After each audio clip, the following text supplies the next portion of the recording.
Hello everyone, welcome back to my YouTube channel maths Pathshala. आज हम बनाक स्पेस का पहला टॉपिक नॉर्म पढ़ेंगे।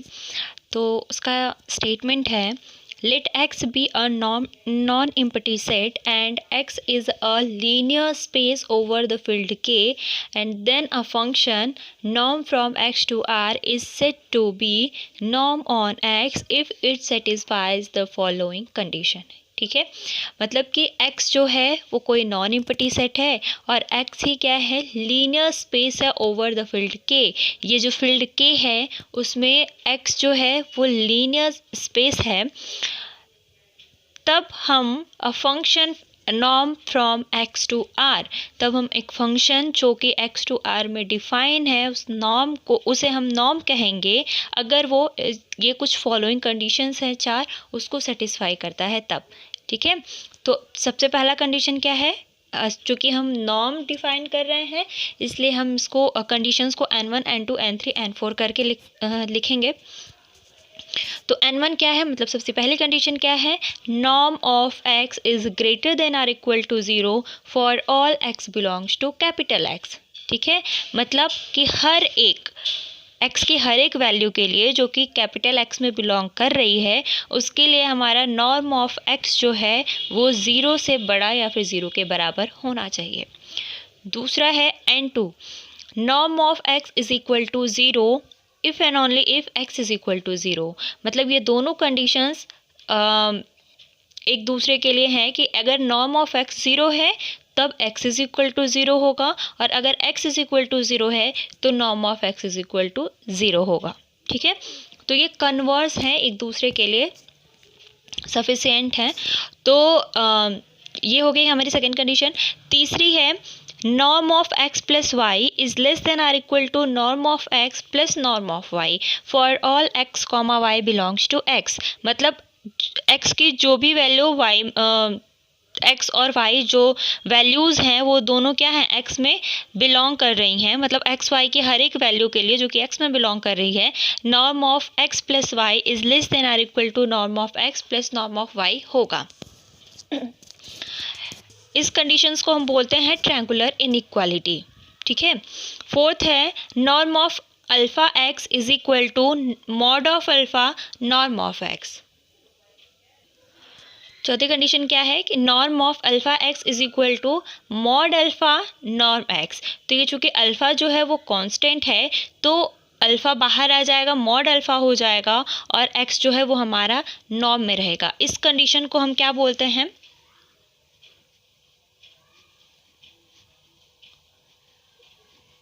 इस कंडीशन को हम होमोजेनिटी बोलते हैं। ठीक है, then norm is set to be a norm function, तब हम इस नॉर्म को इसे नॉर्म फंक्शन कहेंगे और x comma norm is set to be norm linear space, और x कॉमा नॉर्म को ये जो स्पेस बन रहा है उसको हम नॉर्म लीनियर स्पेस कहेंगे। ठीक है, एक एग्जाम्पल के थ्रू समझ लेते हैं। Show that Rn is a norm linear space with the following norm. ठीक है, मतलब कि इस नॉर्म के लिए हमें ये दिखाना है कि Rn जो होगा इस के लिए हमें ये दिखाना होगा, इस नॉर्म x1 के लिए हमें ये दिखाना है कि Rn जो है वो नॉर्म लीनियर स्पेस है। ठीक है, तो norm x1 of x is equal norm 1 of x is equal to summation I is equal to 1 to n mod of xi। ठीक, तो इसके लिए हम पहला कंडीशन क्या लेंगे, ये हमारा जो था is greater than or equal to 0 का, तो वो हम दिखाएंगे। तो n1 क्या हो जाएगा, norm 1 of x is greater than or equal to 0 for all x belongs to Rn। ठीक, तो चूंकि ये हमें दिखाना है तो x1 की वैल्यू, नॉर्म 1 की वैल्यू क्या है, नॉर्म 1 ऑफ x की वैल्यू ये है। तो अगर ये greater than or equal to 0 है और ये दोनों इक्वल है तो ये भी greater than or equal to 0 हो जाएगा। It implies summation i is equal to 1 to n mod of x i is greater than or equal to 0 for all x belongs to Rn, जहाँ पे जो x है वो Rn में belong कर रहा है। ठीक, दूसरी कंडीशन है कि norm 1 of x is equal to 0, it implies summation I is equal to 1 to n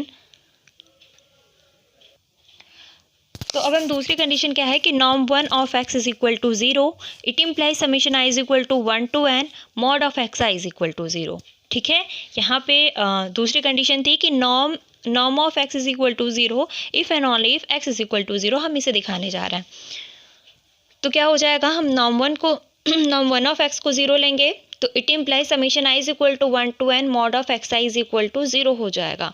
तो अगर इसका समेशन 0 है तो हम अगर पर्टिकुलरली देखें तो समेशन हटेगा तो ये वाली वैल्यू 0 आएगी, क्योंकि हमने इसी को सम किया हुआ है n times. i is equal to 1 to n का मतलब है कि x की वैल्यू को x1 x2 x3 up to xn तक हम इसको ऐड कर रहे हैं। ठीक है, तो हमने इसी को ऐड किया हुआ है।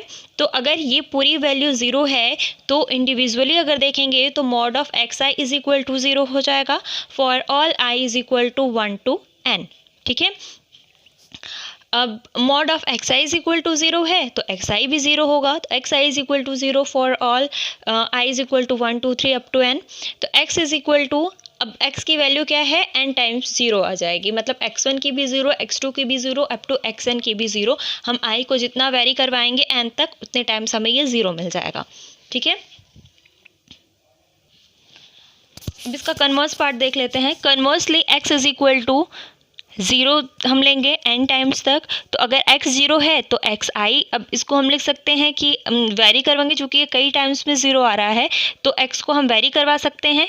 तो x i is equal to 0 for all i is equal to 1 to n।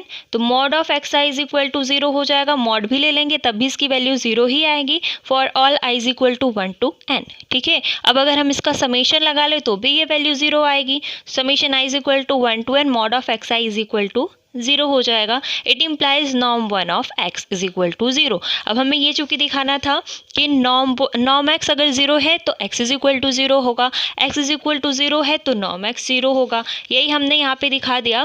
पहले हमने दिखाया कि नॉर्म 1 ऑफ x अगर 0 है तो हमें x की वैल्यू 0 मिल रही थी, और कन्वर्स में हमने दिखा दिया कि अगर x इज इक्वल टू 0 है तो norm 1 of x is equal to 0 हो जाएगा।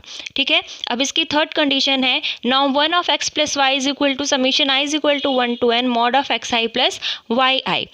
तो ये क्या हो जाएगा, चूँकि हमारे पास क्या है, x की जगह पे यहाँ पे अगर x है तो यहाँ पे एक्स आई है।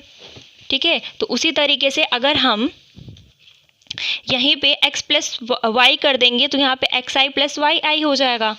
ठीक है, तो हमें थर्ड कंडीशन सेटिस्फाई करवानी है, तो उसके लिए लिखेंगे norm 1 of x plus Y is equal to summation i is equal to 1 to n mod of x I plus Y i is less than or equal to. चूँकि summation जब break होता है मतलब समेशन कह रहे हैं, mod को जब हम सेपरेट करते हैं तो ये less than or equal to का साइन आता है, तो हो जाएगा less than or equal to summation i is equal to 1 to n mod of x I plus mod of yi is equal to summation I is equal to 1 mod of xi plus summation I is equal to 1 mod of yi। तो norm of x plus y is less than or equal to norm 1 of x plus norm 1 of y हो जाएगा।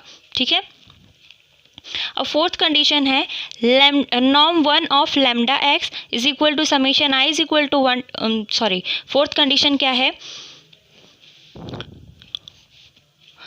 Norm of alpha x is equal to mod alpha norm x. ठीक है, तो उसके लिए हम fourth condition को कैसे सेटिस्फाई करवाएंगे।